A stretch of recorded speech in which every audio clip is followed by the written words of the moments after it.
চট্টগ্রামের সীতাকুণ্ড জঙ্গল সলিমপুরে যৌথ বাহিনীর অভিযানে দেশি বিদেশি বিপুল পরিমাণ অস্ত্র উদ্ধার সহ 22 জন সন্ত্রাসীকে আটক করা হয়েছে। সোমবার 9 মার্চ ভোর 5:30 থেকে মঙ্গলবার দুপুর 12টা পর্যন্ত যৌথ বাহিনীর বিশেষ অভিযান পরিচালনা করা হয়।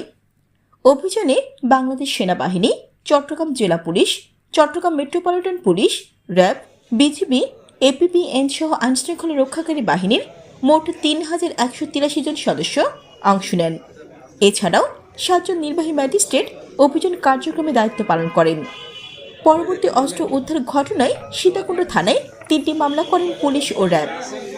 মামলার বিষয়ে চট্টগ্রামের অতিরিক্ত পুলিশ সুপার মোহাম্মদ রাসেল জানান, জঙ্গল সলিমপুর থেকে 3টি আগ্নেয়াস্ত্র, একটি বিদেশি পিস্তল, একটি দেশীয় পিস্তল ও একটি এলজি, 27টি পাইপ গান, 30টি পিস্তলের ম্যাগাজিন, অস্ত্র তৈরির 57টি পাইপ, 61টি কার্তুজ এবং বিভিন্ন ধরনের 1113 রাউন্ড গুলি উদ্ধার করা হয়।